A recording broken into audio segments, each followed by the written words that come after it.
எல்லாருக்கும் வணக்கம். Welcome to மும்மacooks.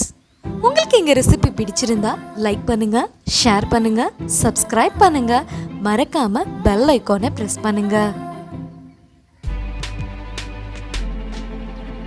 இன்னைக்கு நம்ம பார்க்க போற ரெசிபி வெள்ளை பூசணி தயிர் பச்சடி.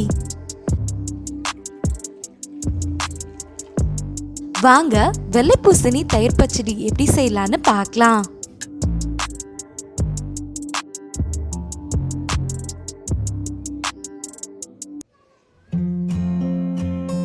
ஒரு மண்கடாய் வச்சுக்கிறேன். தேவையான அளவு தண்ணி ஊத்திக்கலாம். தண்ணி சூடானதும் சிறிதா நறுக்கின வெள்ளை பூசணியை சேர்த்துக்கலாம்.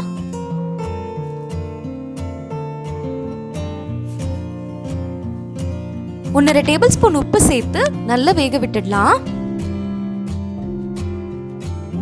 ஒரு 10 நிமிஷம் போல நல்லா வேகட்டும்.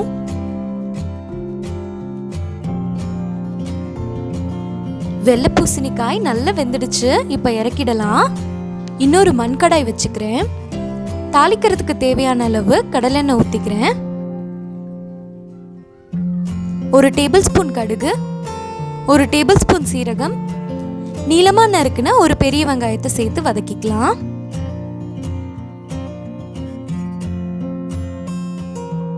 வெங்காயம் வதங்கினதும் 3 டேபிள் ஸ்பூன் தேங்காய் பேஸ்ட் சேர்த்துக்கிறேன். நான் எதுவும் காரத்துக்கு எதுவும் சேர்த்துக்கல. நீங்க வேணும்னா பச்சை மிளகாய் சேர்த்துக்கலாம் காரத்துக்கு. 2 நிமிஷம் போல தேங்காய் பேஸ்ட்டை நல்லா வதக்கிக்கலாம். வேக வச்ச வெள்ளை பூசணியை சேர்த்து கிளறிக்கலாம்.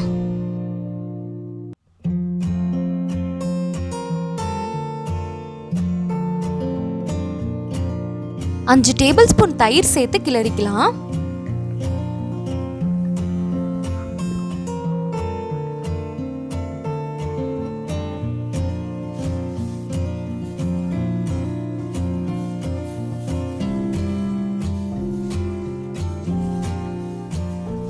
வெள்ளை பூசணி தயிர் பச்சடி ரெடி ஆயிடுச்சு. இப்ப இறக்கிடலாம்.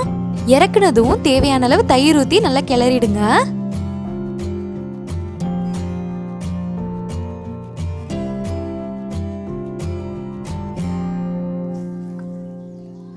ருசியான வெள்ளை பூசணி தயிர் பச்சடி ரெடி. கண்டிப்பா இந்த ரெசிபியை நீங்களும் ட்ரை பண்ணி பாருங்க. மறுபடியும் இன்னொரு புது ரெசிபியோட நாங்க உங்களை சந்திக்கிறோம். நன்றி.